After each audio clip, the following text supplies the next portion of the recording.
Hey guys, tonight we're slipping behind the velvet curtains of history's grandest bedrooms, into places where candlelight flickers on polished gold, shadows stretch across damask walls, and whispered secrets echo louder than royal decrees.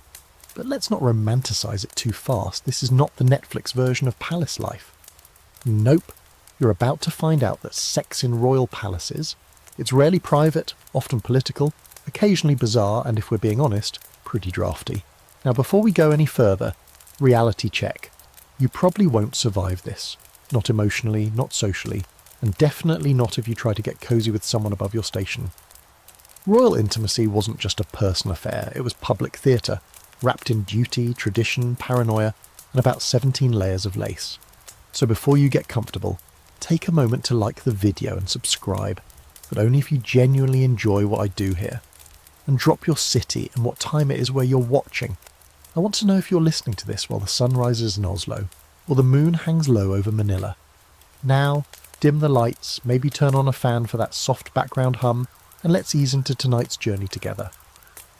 The room is colder than you expect. Palaces, especially those in Northern Europe, aren't insulated for comfort. Stone walls, soaring ceilings, and grand windows let in more chill than warmth. You're not snuggled in a cosy boudoir, you're pacing a chamber meant to impress visitors, not cradle intimacy. There's a fireplace, sure, but it crackles more with ceremony than actual heat. You're wrapped in brocade, not blankets, and somewhere outside your chamber door, at least 3 people know what you're about to do. Royal bedrooms aren't private in the way we understand privacy today. There are guards posted just beyond the door, valets, maids, and pages stationed in connecting rooms. Some even sleep just steps away in case you call. The bed itself might sit on a raised platform. It might have curtains, but they don't always stay drawn. And depending on the time period, you might not even be alone during your most intimate moment. That's right. In many royal traditions, especially in medieval and early modern Europe, consummating a royal marriage was considered a matter of state. That means someone, somewhere, had to confirm it happened. Sometimes this meant a trusted attendant would wait outside the bedroom door listening carefully. Sometimes it meant physically inspecting the sheets in the morning. And in the most awkward cases, it meant standing in the room while it happened. Picture that. You're in bed, maybe nervous, maybe 20 years old, maybe never been this close to someone romantically. And there's your uncle's advisor nodding solemnly from a nearby chair. Not exactly a romantic ambiance. But even when you're alone, the palace isn't exactly set up for quiet intimacy. Candles flicker in wrought iron sconces. You can smell wax, perfume, and damp wool. Somewhere, a mouse scurries behind a tapestry. The bed creaks loudly, not just because it's old, but because it's enormous and built more for display than comfort. The sheets, maybe silk, maybe not. Depending on the era and country, even royals didn't always have luxurious bedding. In Tudor England, for example, linens were changed infrequently, and chamber pots sat just feet from the bed. You lie there and try to get in the mood, but every sound outside the door feels like a ghost. The court gossips are already whispering. The pressure to perform, to conceive, to be adequate as a partner and ruler, it's intense. Your spouse, maybe they're a stranger. Maybe they speak a different language. Maybe they're terrified too. Maybe they're older than your father. And yet you're expected to rise to the occasion. Because this isn't just sex, it's succession. The continuation of a dynasty, a merger of empires. Your body isn't entirely your own, it's a national asset. This one act is supposed to secure alliances, produce heirs, and ideally, make you fall in love. No pressure. And let's not forget the clothes. In many eras, undressing wasn't quick. Corsets, laces, sleeves, garters, chemises. It was a multi-step process involving layers and assistance. There's a decent chance someone helped undress you, then stood nearby while you climbed into bed. Think about that. The transition from courtly gown to naked vulnerability wasn't smooth or sexy. It was theatrical. It was often supervised. It was at best awkward. But not all palaces were cold and not all royals were joyless. In the Mughal palaces of India, for instance, architecture emphasised warmth, sensuality and lush surroundings. Courtyards opened to moonlit baths. Scented oils filled the air. Silk pillows and cool marble floors made pleasure seem more attainable. Still, even in these more luxurious settings, hierarchy and duty ruled the bedroom. One quirky little detail. In some French courts, the royal bed wasn't just for sleeping or sex, it was a literal stage. courtiers would gather in the morning to watch the monarch wake, dress, and occasionally share a meal in bed. Sometimes even a favourite mistress would be seen slipping out, causing murmurs and raised fans. You were always being watched, even in sleep. And here's a little debated nugget. Historians still argue about how much physical intimacy between royals was genuine desire versus ceremonial obligation. Did Louis XIV truly love his many mistresses? Was Catherine the Great's famed appetite a political slander or a truth exaggerated through gossip? Scholars dig through letters, diaries and second-hand reports trying to separate fact from flourish. But in a world where privacy barely existed, we may never really know.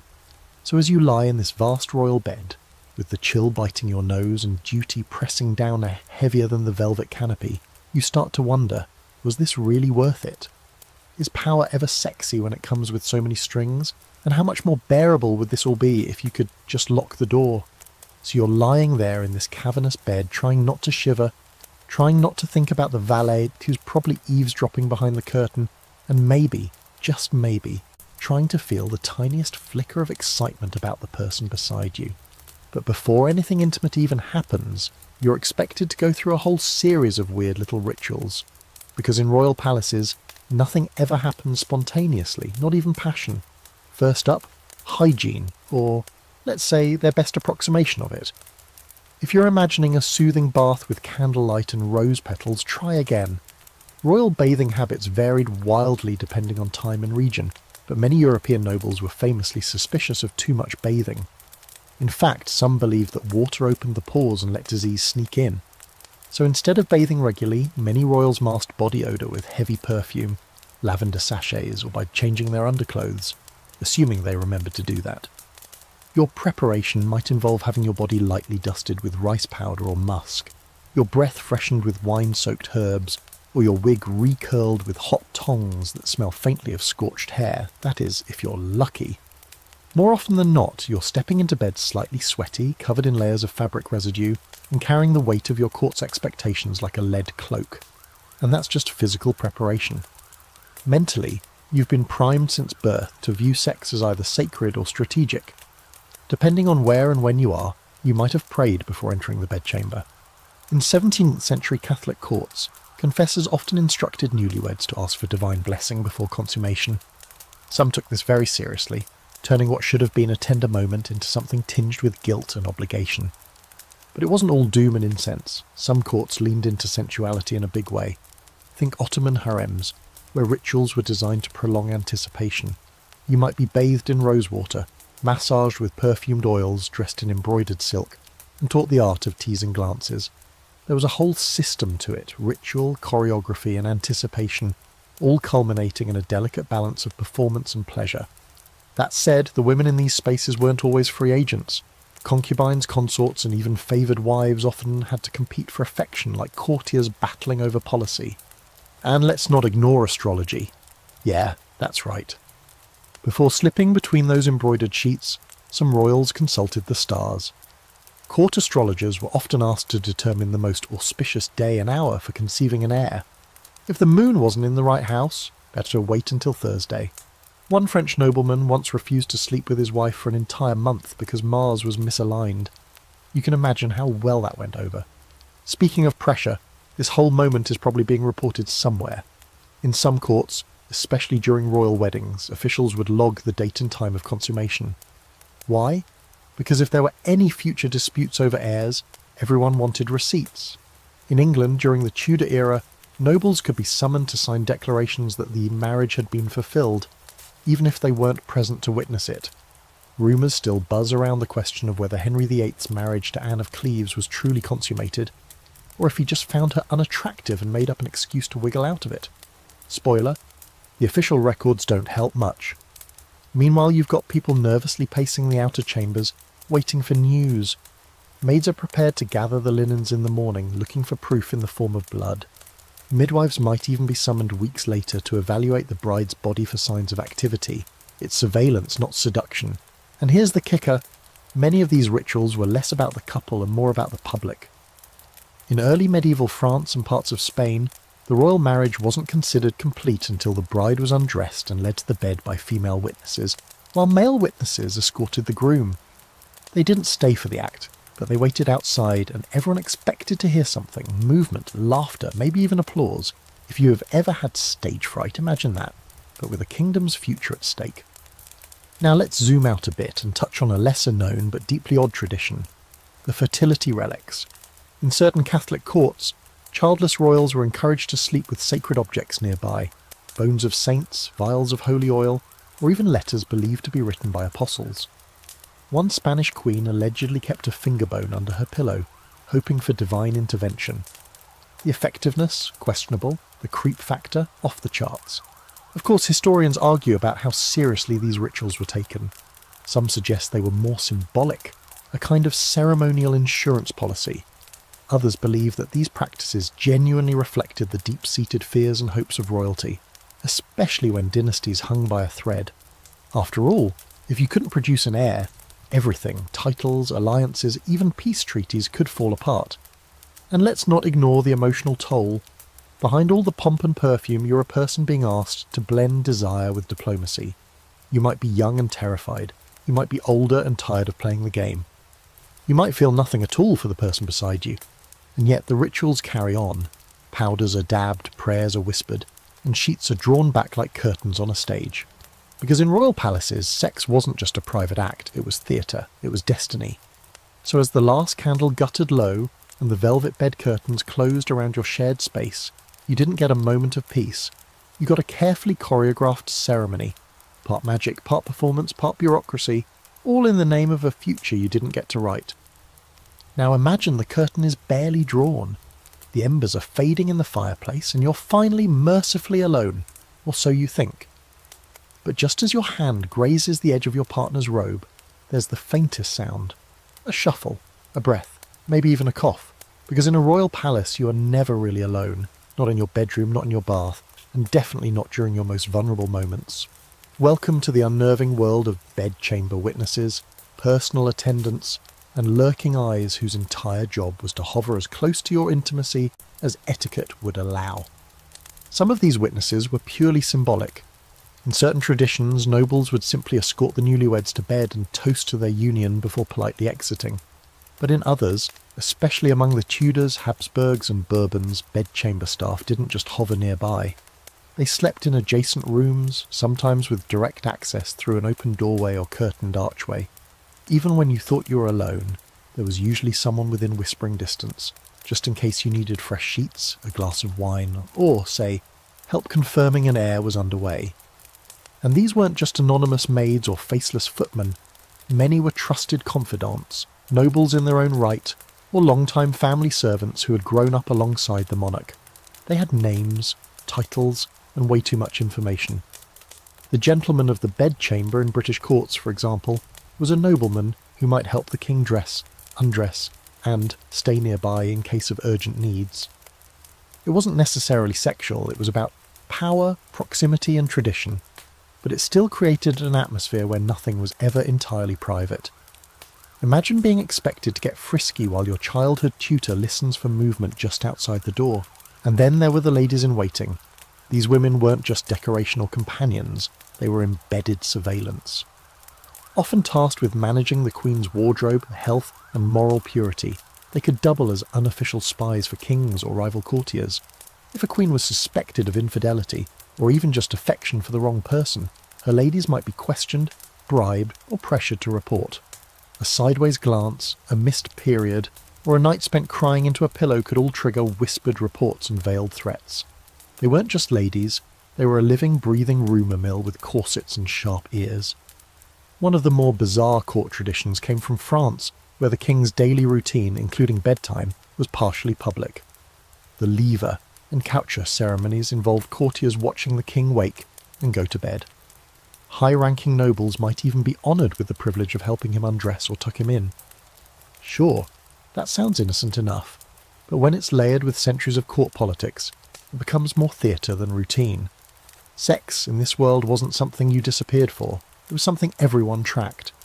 There's even a case from 18th century Austria where the Empress Maria Theresa kept detailed records of her children's marital activities, including what time they went to bed and whether all went well. Not out of prurience, but because producing heirs was a state concern. She reportedly sent midwives, priests, and even her own attendants to check in. Romantic, right? This constant observation created a strange paradox. Royals lived surrounded by luxury but utterly stripped of intimacy. They had everything: soft pillows, warm fires, gold-threaded robes, but never true privacy. Every whisper had an audience.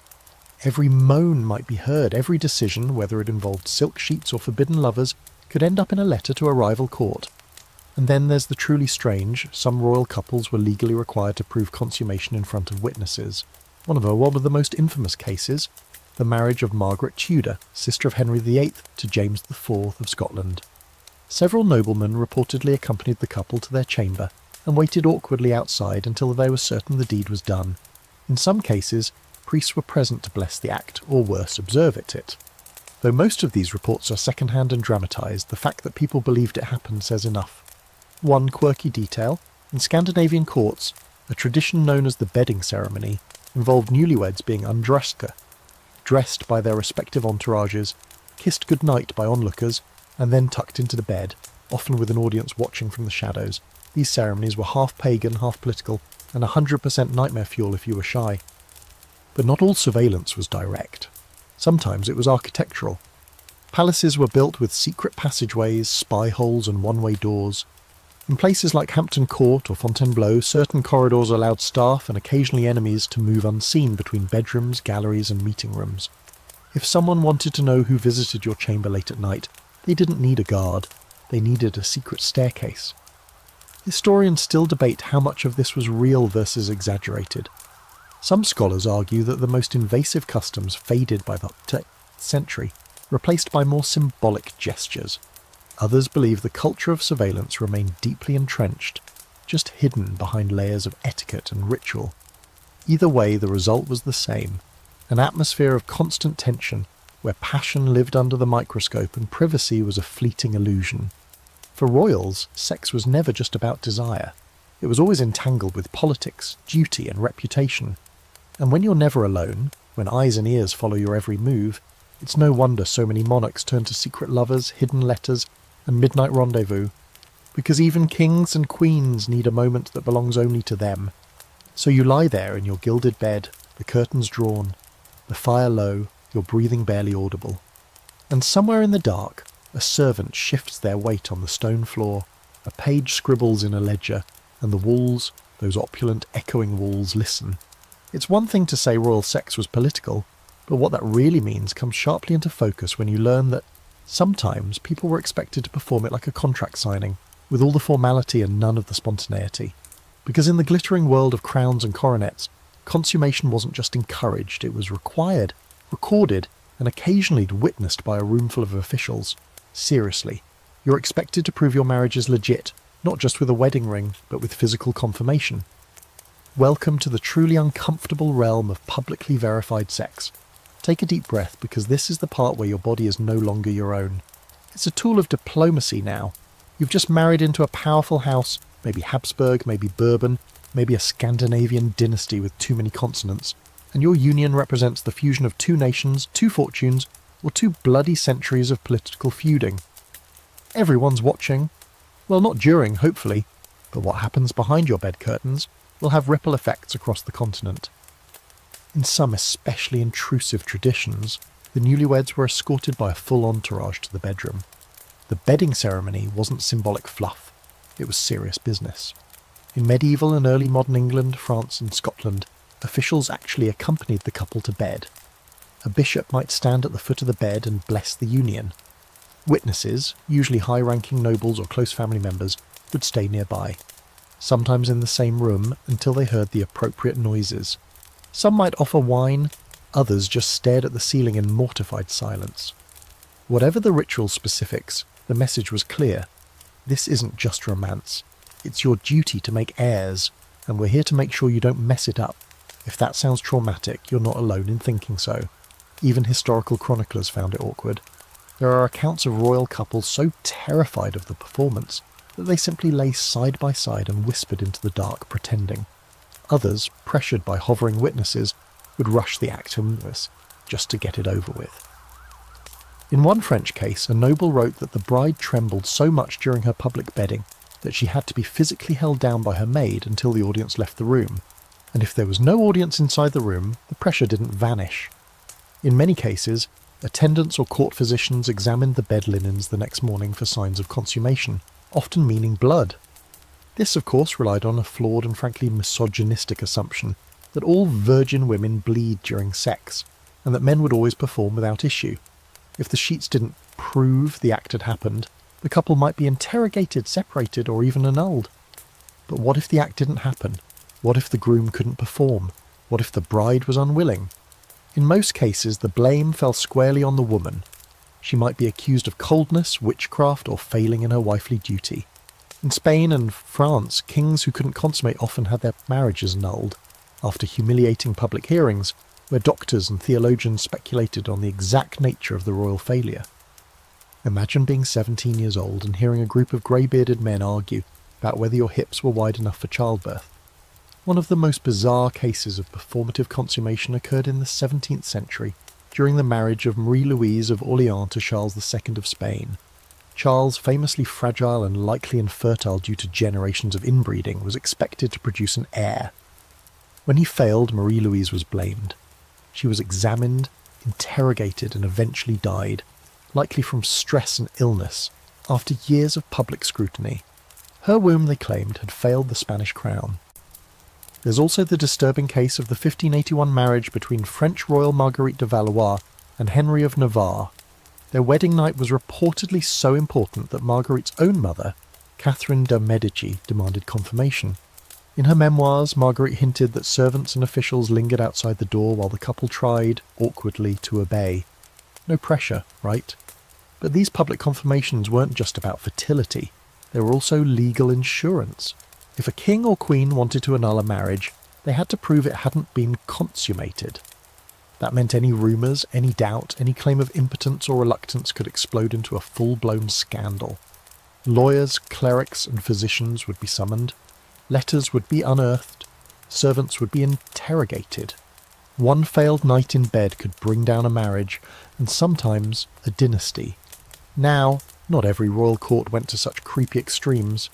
In places like Ming China, sex was still political, but far more private.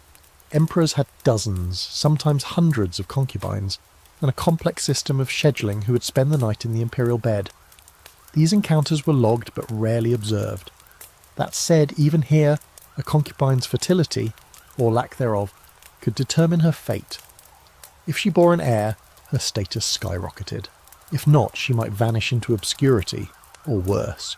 In contrast, Japanese imperial courts valued refinement and subtlety. Passion was hinted at through poetry, robes, and incense. But even in these more romanticised traditions, producing heirs remained a silent, looming pressure. And servants, silent and ever-present, still knew more than anyone was comfortable admitting. One fascinating but lesser-known tradition: in some German principalities, newlyweds had to complete a witnessed undressing. A pair of trusted relatives would stay just long enough to make sure the couple got into bed together. No one stayed for the act, thankfully, but they were required to report back to the court. If either spouse refused, it was grounds for annulment. It sounds absurd now, but for a few hundred years, it was common practice.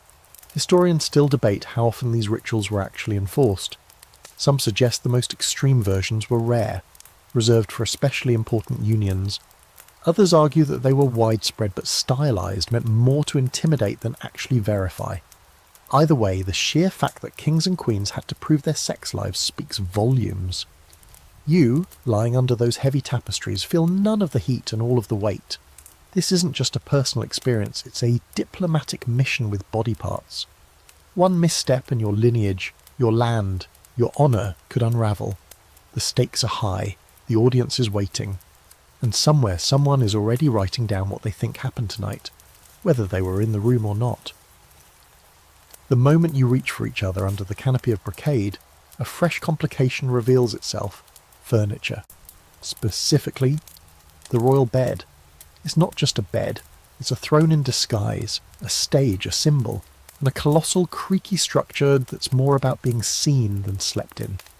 This thing has 4 towering posts, layers of embroidered hangings, a frame carved with family crests, and enough velvet to smother a lesser noble. You don't just climb into it, you ascend. And that sets the tone for what's about to happen. Even in intimacy, you're still performing a role. The royal bed was never built for comfort. Its sheer height meant that you'd need a footstool or even a stepladder to get in. Some monarchs, particularly in France and England, had beds so elevated and ornate they were basically ceremonial furniture. Louis XIV's bed at Versailles. That thing had its own daily ritual. Courtiers gathered to watch him wake up, get dressed, and even be tucked in. So while you might want to imagine a cosy night of quiet connection, you're actually dealing with a mattress that groans like a sea ship, sheets that scratch like sandpaper, and a physical space engineered to impress guests, not cradle lovers. And let's not overlook the logistics of fashion. You're wearing 5, maybe 6 layers of clothing. Your corset requires untying, your stockings need rolling down, and your outer dress is so wide it has its own gravitational field. Your partner, meanwhile, is wrapped in an embroidered nightshirt, maybe even a wig, and possibly armed with a dagger out of habit. Undressing is an ordeal that requires planning, patience, and at least one maid with nimble fingers. Spontaneity? Unlikely. By the time you're both disrobed, the candles have burned halfway down, and your enthusiasm has probably cooled with the night air.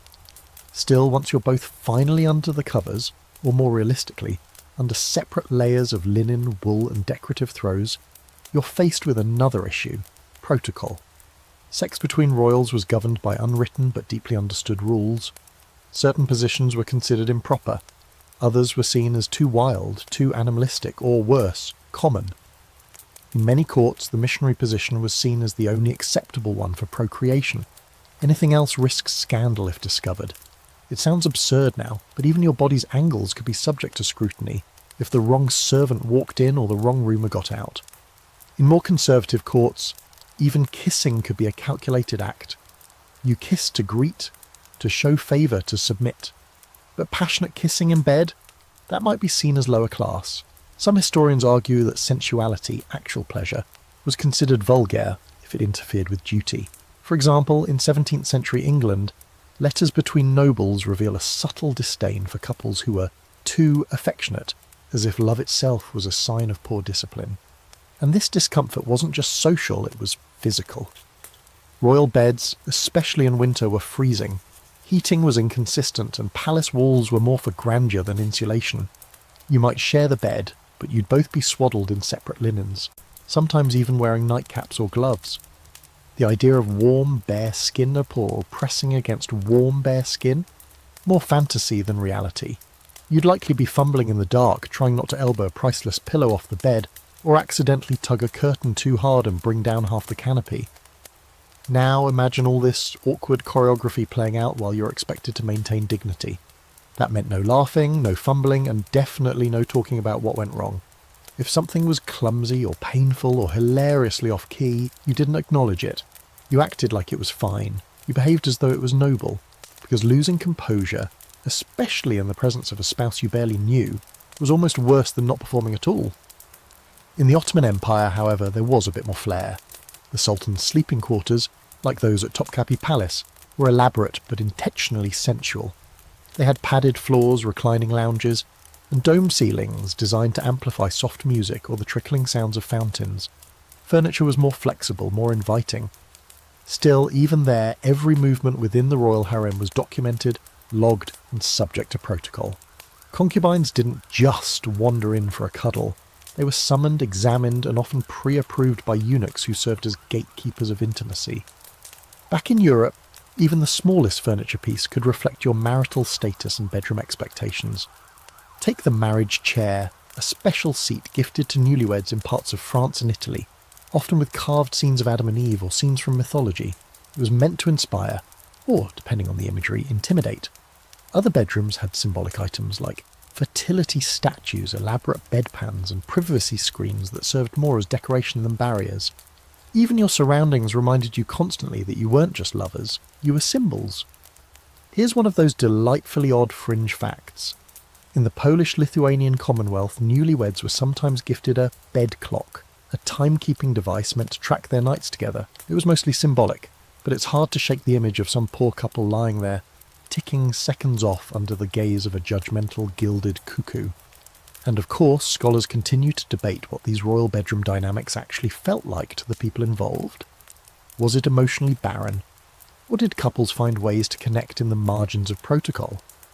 Some say that within the stiff rules, there was room for real affection. Others believe it was a lonely world, where physical closeness never quite melted the walls between two people raised to see love as political currency. So there you are, knees awkwardly bent on a squeaky bed built like a fortress, trying to maneuver through layers of silk while maintaining regal posture and wondering if your partner knows what they're doing any better than you do. You shift. The mattress lets out a groan like a dying elk. One of the tassels brushes your shoulder like an unwanted third wheel. Somewhere a clock chimes midnight, and you still haven't figured out where your feet are supposed to go. You might think, after the rituals, the awkward furniture, the icy silence, and the looming pressure to perform like a monarch on stage, that at least the moment of undressing would be a reprieve. An intimate pause where two people disarm, disrobe, and get just a little closer. But, oh no, in royal palaces, even getting undressed was a production. A slow, ceremonial, sometimes maddening process wrapped in lace, laced with anxiety, and padded with more cloth than a tent at a Renaissance fair. For starters, you're not undressing yourself. That would be barbaric. You have attendants for that, trained ones. In fact, entire roles at court were designated for the dressing and undressing of royals. In France, there was the valet de chambre, or femme de chambre, depending on your gender. These were the hands that tied your ribbons, fastened your bodice, and gently removed your wig without knocking over your powdered curls like a top-heavy ice cream cone. And if it's your wedding night, oh, get ready for an audience. In some traditions, the undressing of the bride was done ceremonially, in front of senior ladies of the court, who would offer whispered advice, good wishes, and sometimes unsolicited commentary about childbearing hips or lucky birthmarks. They'd help unlace your gown, peel away the corset, remove stockings one by one, and then send you off in a white shift with instructions not to wrinkle it, because your husband still had to remove that final layer. Romantic. Meanwhile, your new royal spouse is across the hall undergoing a similar process. His waistcoat is being tugged off by gentlemen of his chamber, his boots pulled off by someone who probably outranks half the nobility in your home village. His cravat is untied with the solemnity of a priest handling sacred relics, and when he's finally down to his linen nightshirt, someone might offer him a glass of spiced wine or, in especially awkward cases, a little encouragement. Because yes, people talk about your nerves, about your readiness, about the weight of your responsibility, all while you're trying not to trip over your own nightgown. By the time the two of you meet at the bed, neither of you has had a single private moment to prepare.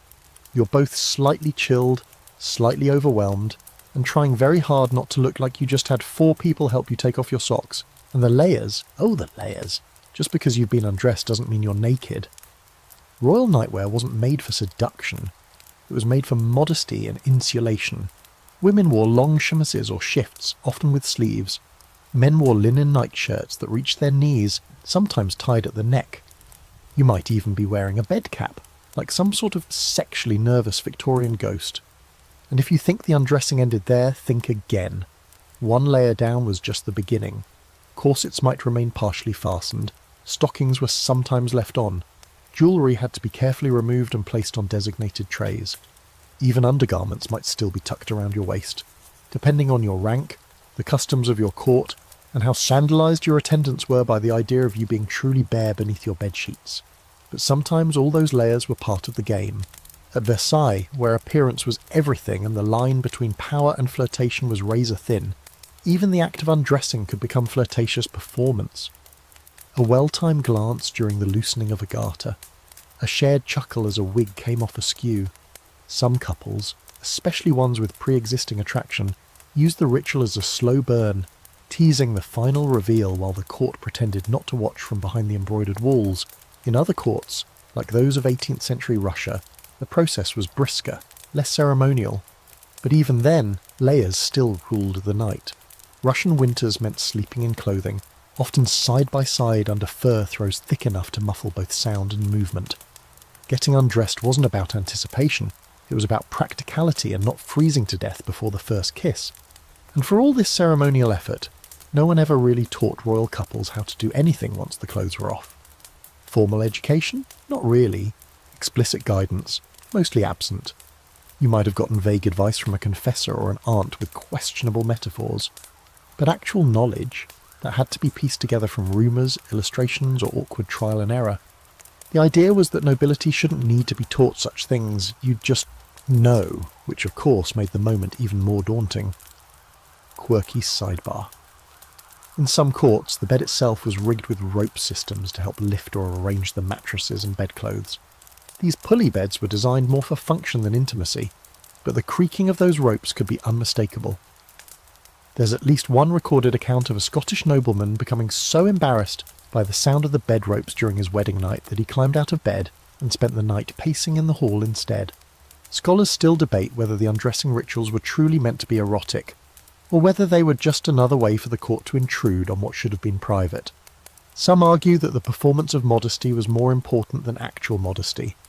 Others suggest that the ceremony was meant to strip the individuals of their autonomy, turning them into extensions of the monarchy, even in their most intimate moments. So there you are, finally lying in bed, still wearing half a shift, your spouse tugging at a stubborn ribbon, the air thick with perfume, wax and unspoken tension. You're aware of every inch of cloth between you, every sound that might drift out into the corridor, every servant who helped you get to this moment and might now be holding their breath behind the door. And as you finally begin to reach for each other, you realise that in a palace, even nakedness isn't simple. It's layered, it's watched, it's choreographed, and no matter how much you want to melt into someone's arms, the shape of your body beneath the sheets still belongs, just a little, to the estate. At some point, after the layers are peeled away, the ceremony winds down and the bed stops groaning like a haunted ship. You begin to think, maybe now, finally, you can just be two people. But if you happen to be doing this at Versailles, in the 17th or 18th century, you'd better think again, because this isn't just a royal bedroom. It's the epicentre of one of the most flamboyant, scandal-riddled, seduction-obsessed courts in European history. And here, sex isn't just personal. It's performance art, weapon, and pastime, all wrapped in satin and powdered hair. Welcome to the world of French court love, where mistresses had titles, gossip had structure, and seduction was as carefully choreographed as a minuet. You're not just navigating your own marriage anymore. You're entering a world where power is traded through glances, letters, perfumes, and late-night visits behind panel walls. It's equal parts dangerous and delicious. Let's start with the basics. At Versailles, being a royal mistress was practically a job title. In fact, the role was so established that there was a term for the official one, maîtresse en titre. She had apartments in the palace, staff, carriages, and access to the king at all hours. She also had enemies, many of them, but her influence was undeniable. A successful mistress could sway foreign policy, get her relatives promoted, and introduce artists and poets into the royal circle, and it all started with a single look across a ballroom. You might assume mistresses were hidden away like shameful secrets. Nope. They were seated in prominent boxes at the opera. They rode in royal carriages. They were painted in portraits wearing nothing but pearls and confidence. Madame de Pompadour, the most famous mistress of Louis XV, wasn't just his lover. She was his political advisor, art patron, and personal confidant. After their physical relationship cooled, she still remained at court, managing his correspondence and recommending new mistresses to replace her. Yes, that was considered tasteful. And this wasn't a French quirk. Many European courts followed suit, though few did it with quite the same flair. In England, royal mistresses were often less formalised but equally powerful. Nell Gwynn, the beloved mistress of Charles II, was famous for her wit and her humble beginnings, an actress who rose through charm and cleverness. She once reportedly referred to herself as the Protestant whore, just to poke fun at her Catholic rivals. And that irreverent humour? The king adored it. But Versailles was the gold standard of seduction. It wasn't just about beauty, it was about strategy. Courtiers wrote love letters like treaties, using veiled metaphors and coded language to confess or conceal desire. The wrong phrase could ruin you. The right one could elevate your family for generations. And it didn't stop with letters. Lovers exchanged scented gloves, embroidered handkerchiefs, or gilded snuff boxes, each with hidden meanings. You weren't just gifting someone a trinket, you were starting a conversation beneath the surface of the court's formal smile. Perfume was practically its own language. Musk suggested desire. Orange blossom hinted at fidelity. Ambergris. That was the scent of daring, the one you wore if you wanted someone to remember your presence long after you'd left the room. At Versailles, you couldn't get close to anyone without smelling like a dream or a declaration. There's a fringe little fact that gets overlooked. Some royal mistresses published memoirs. Not in their lifetime, of course, but posthumously. Many of their letters and journals were released, painting a picture of court life that's equal parts breathtaking and bonkers. One anonymous mistress of a minor French duke described in detail how she had to rotate between 3 sets of lovers based on the phases of the moon, and claimed she did so on astrological advice. Whether true or not, it gives you a glimpse into just how bizarrely structured royal lust could be. All of this raises the obvious question. What about the Queen? Where does she fit into this fragrant mess of love notes and moonlight trysts? Well, that's where it gets complicated. Queens were expected to be dignified, dutiful and above the drama. But that didn't mean they were unaware. Some turned a blind eye, others fumed silently, and a rare few learned how to play the game themselves. Marie Antoinette, for example, knew all too well that mistresses had power. Though she never took one herself, at least not officially, she surrounded herself with flirtatious, fashionable companions and fueled rumours with her late-night parties and private gardens. The court gossips practically salivated over the idea that the Queen might be misbehaving, because in this world, scandal wasn't just news, it was currency. Of course, there were real consequences. If a royal mistress bore a child, things got messy. The child might be acknowledged, titled, even educated alongside legitimate heirs, or they might vanish into the care of a distant cousin and never be seen again. Sometimes mistresses became enemies of state, blamed for everything from bad harvests to foreign wars. Madame du Barry, another lover of Louis XV, was eventually executed during the French Revolution, though not because she loved too freely, but because she represented everything the public had come to hate about royal excess. And yet, for all the danger and politics, there was something undeniably magnetic about the seduction culture at Versailles. Sex here wasn't just biological or ceremonial, it was aesthetic. Sensuality was wrapped in lace and dipped in champagne. Even the architecture reflected it. Galleries designed for encounters, alcoves for whispering, mirrored walls to catch a lingering glance. If you wanted to seduce a monarch, you didn't need a perfect body. You needed wit, perfume, and a decent understanding of Latin puns. Historians still argue over whether the French court's openness about mistresses was progressive or oppressive. Some say it gave women a rare path to influence and self-determination. Others argue it reduced them to ornamental figures with short expiration dates. The truth probably lives somewhere in the middle, wrapped in a love letter, and hidden in a drawer where the ink has long since faded, but the scent still lingers. So tonight, in this golden room, heavy with perfume and candles, you lie there not just next to your spouse, but under the invisible shadow of someone else. Someone charming, clever, scented in jasmine and ambition, who once stood in this same space and whispered secrets into the same pillow. Their laughter still echoes in the corners, and their influence, though long gone, still hovers, like perfume in the air. You have now spent a few nights in this royal bedchamber, enough to realise that not all intimacy in the palace was sweet whispers and scented letters. Sometimes it was a cold transaction, sometimes it was a storm of passion in a gilded cage, and other times it was a tightrope walk between power and powerlessness. Nowhere was this more obvious than in the quiet, brutal distinction between the queen and the mistress, the woman who wore the crown and the woman who had the king's ear or his lips. The queen's role in most courts was never about love, it was about lineage, legitimacy and land. She was chosen like a treaty is signed, carefully, strategically and with the approval of half a dozen advisors and foreign ministers. Her body became a royal estate, with every attempt at pregnancy closely monitored and every childbirth announced like the launch of a new warship. Her job was to be dignified, obedient and fertile. Love, optional. Pleasure, not guaranteed. But just down the hall, or in some cases in the next bedchamber, there was another woman. She might not have a crown, but she had the king's attention. And more than that, she had freedom. Mistresses could laugh at court jokes, wear revealing gowns, debate poetry, even sip wine without being scolded. They could play, where the queen was expected to pose. They could flirt. They could refuse. The queen couldn't even say no to her own husband without risking a diplomatic crisis. This strange double standard shaped everything in the palace.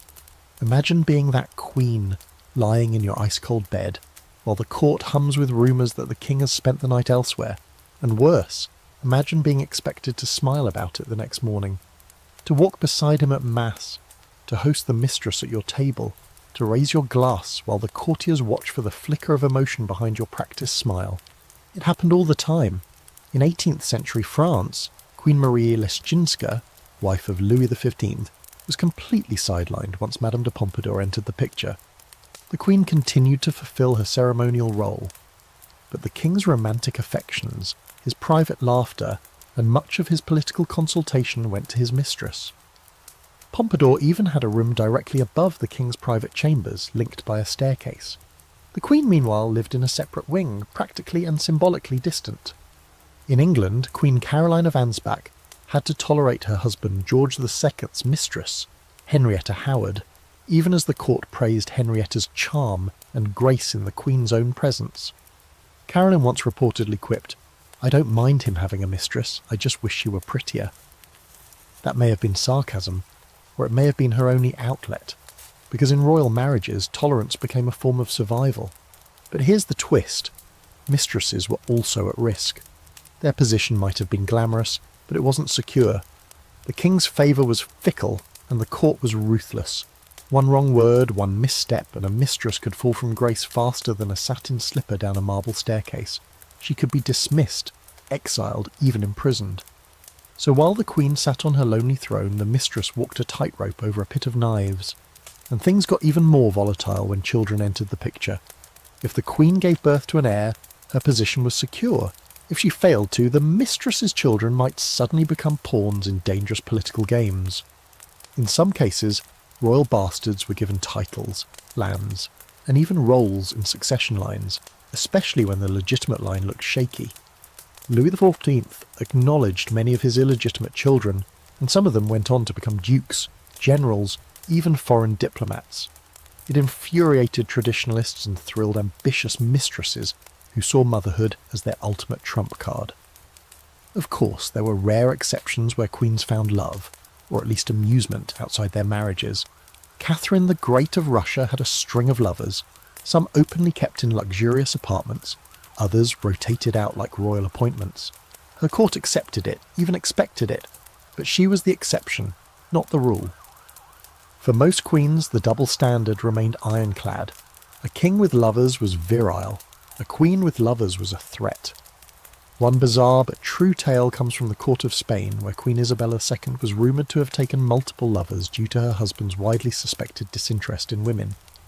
While historians still debate the truth of those rumours, what stands out is how quickly whispers of a queen's sex life became state gossip, while a king's affairs were barely footnotes. Even more fascinating and more tragic are the documented friendships between queens and mistresses. Sometimes they got along, sometimes they even needed each other. Madame de Maintenon, for example, began her time at court as Louis XIV's mistress, and eventually became his secret wife, possibly even marrying him in a clandestine ceremony. She advised him on matters of state and morality, and maintained a respectful relationship with his children from previous relationships, the queen in that situation already dead. The coexistence of queen and mistress wasn't just a matter of etiquette, it was a dance of influence. Who sat closer at dinner? Who got the first look at the king's decrees? Who whispered in his ear before a major decision?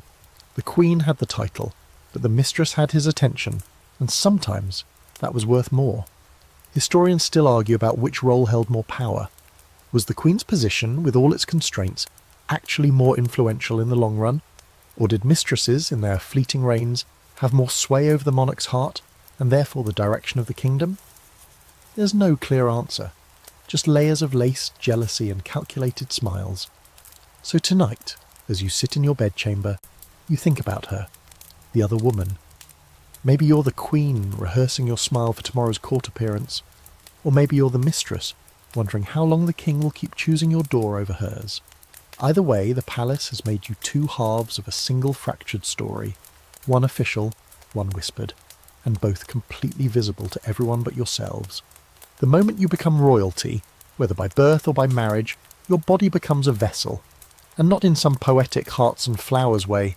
No, we're talking about a full-blown, state-monitored, fertility-mandated human womb with a crown situation, because producing an heir isn't just a personal milestone, it's your number one job.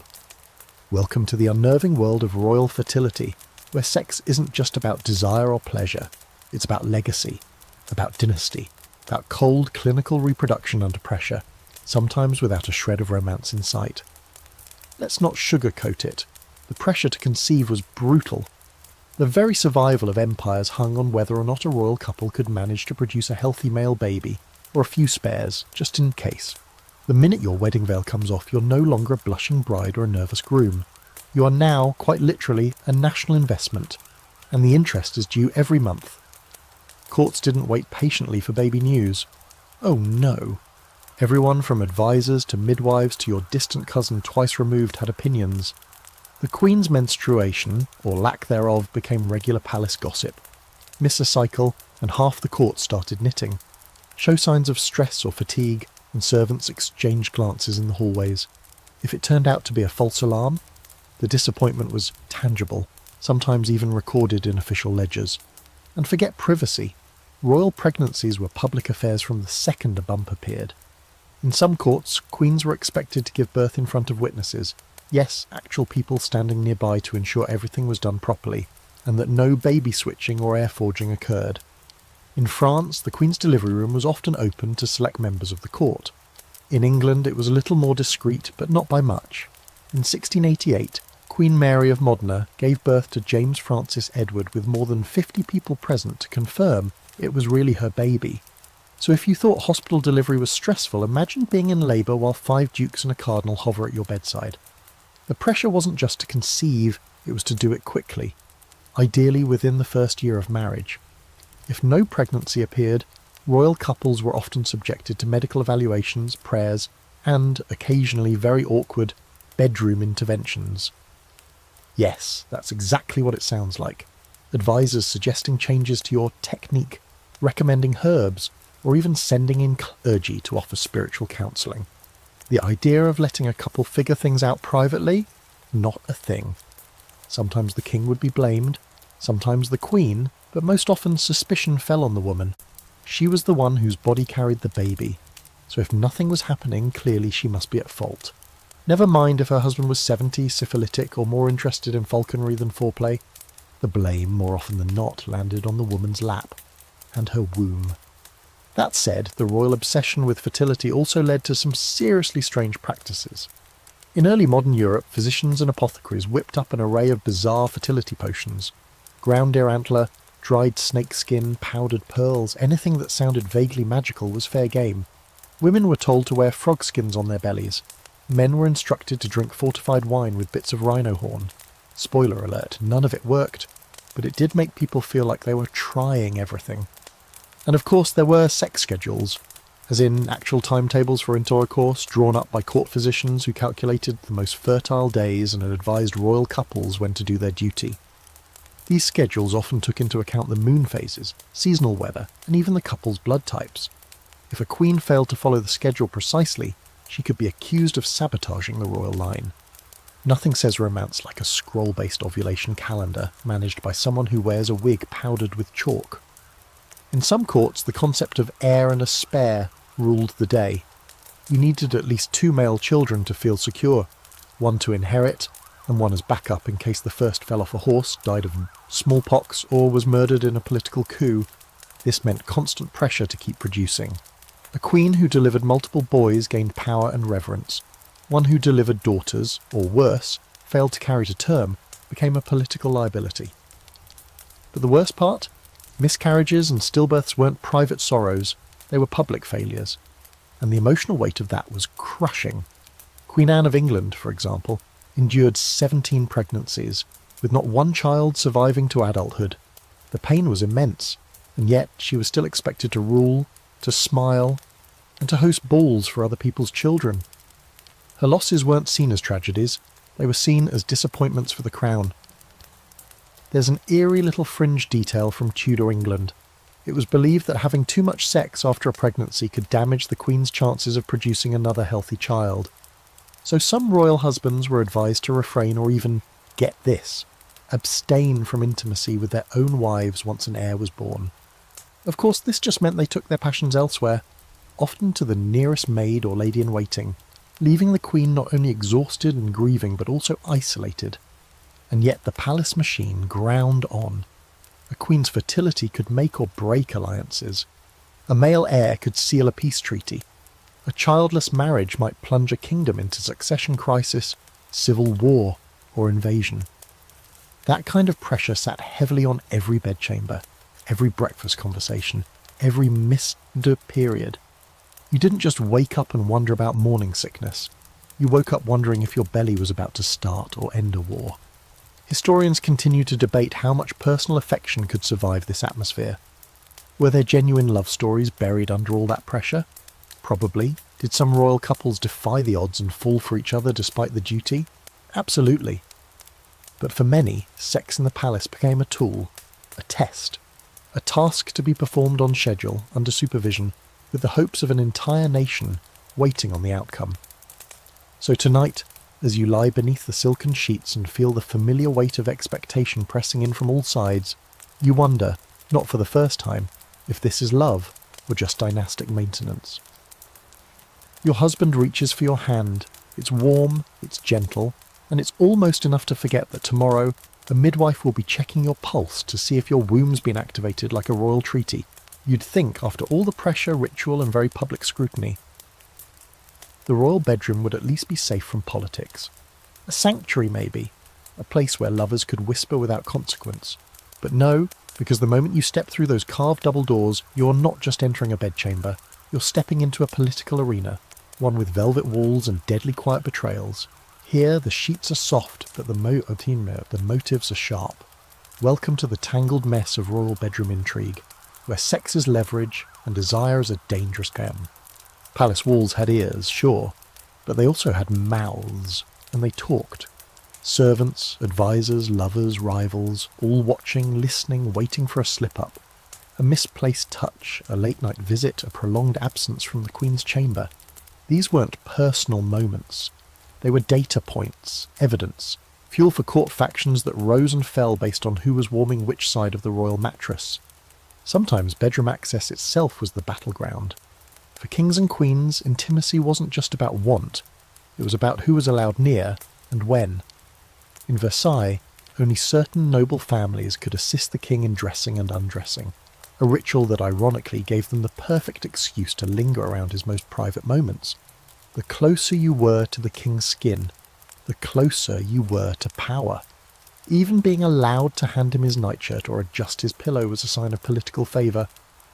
And if you were too close, well, now you're a liability, a threat. Especially if your affections lean towards someone you shouldn't be touching. Secret affairs between nobles could derail marriages, upend alliances, even spark military conflicts. One of the more famous cases? The affair between Queen Caroline Matilda of Denmark and the royal physician Johann Struensee in the 1770s. Their illicit romance didn't just raise eyebrows, it led to a full-blown scandal that resulted in Struensee's execution and the Queen's exile, all because they crossed a line no bed curtain could hide. These weren't isolated incidents. In many royal courts, the people you slept with, or were rumoured to sleep with, shaped your career. Get caught in the wrong bed, and you could lose your title. Get caught in the right one, and you might gain a province. Lovers weren't just lovers, they were agents of influence, conduits for bribes, and sometimes spies in silk stockings. It gets even better. In some places, the physical layout of the palace was designed to make or break relationships. At the court of the Medici in Florence, secret corridors connected private bedrooms with council chambers, allowing for discreet visits from lovers or informants. In Russia, Catherine the Great had a suite of apartments linked by hidden passages, so she could receive her lovers privately, sure, but also so she could monitor her ministers. The same room where someone whispered sweet nothings might be the same one where a conspiracy was hatched. And you never really knew who you could trust. Ladies in waiting reported to their queens, but some also answered to other factions. Pages and chambermaids were regularly bribed for information about who entered whose room and how long they stayed. Even bodyguards had ears, and loyalty that could be bought. So that midnight kiss you thought was safe, it could end up in a letter to a rival duchess by morning. One curious rarely mentioned detail. Some courts employed what were essentially bedroom scribes, individuals tasked with keeping notes, unofficially, of course, on the private behaviour of royals. This was especially common during periods of succession anxiety, when monarchs needed to prove or deny sexual activity.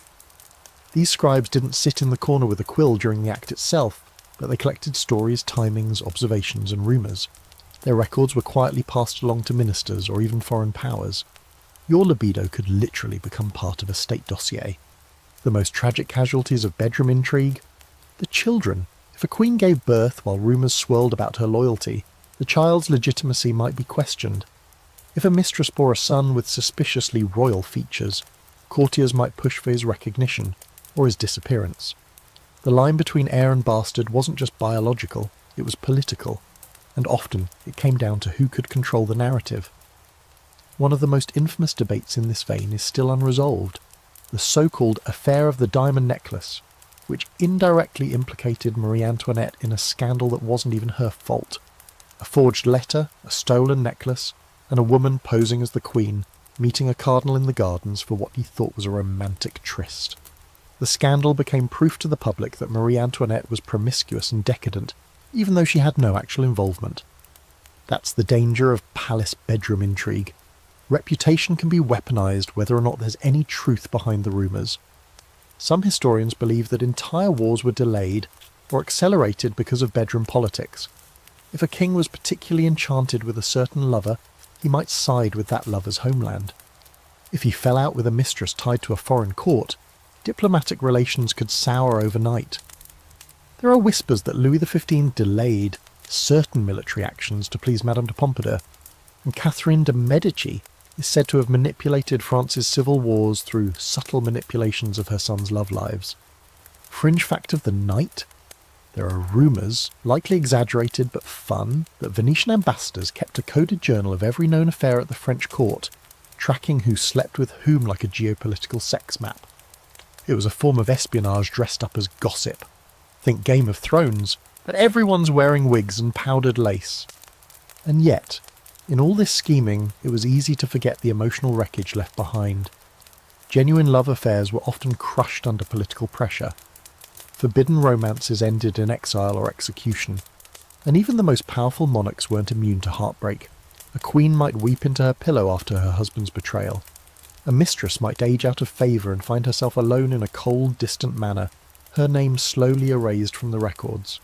So tonight, lying in your ornate bed, you don't just worry about passion, you worry about perception, about secrets leaking through silk sheets, about footsteps in the hallway that signal either a lover or a traitor. Your chamber isn't a sanctuary, it's a chessboard, and whether you realise it or not, someone's already made the next move. Eventually, amid all the politics and performance, you realise something's missing, something almost everyone wants, but few in the palace ever get to enjoy: genuine attraction, that flutter in your chest, the heat behind a glance, the kind of pull that can't be orchestrated by diplomats or arranged through strategic bloodlines. Because as much as royal sex was about heirs and alliances, it was also occasionally gloriously unpredictably about seduction. Real, messy, heart-thudding, body-tingling desire. And when that happened behind palace walls, it wasn't always subtle. Seduction in a royal court was never straightforward. You couldn't just say, "Hey, nice doublet, want to go for a walk?" No, you had to play the game. There were rules, layers, rituals, and often a whole orchestra's worth of flirtation techniques finely tuned to each court's sensibilities. The Spanish preferred wordplay. The French, well, they perfected it. The Italians added poetry, music, and secret hand gestures. The English, they awkwardly tried to look charming while pretending they weren't looking at all. So let's say you're interested in someone, maybe a noblewoman or a musician, or, if you're feeling bold, someone of much higher rank. You start with glances, obviously, nothing overt, just lingering eye contact during a dance, a touch of the hand while passing a wine goblet, a few shared smiles in the corridor. But everything you do is being watched, so it's all about plausible deniability. Did she brush your sleeve on purpose, or was it the crowd? Did he compliment your gown, or was it just polite? Every move is a question wrapped in velvet and stitched with risk. And then there's poetry.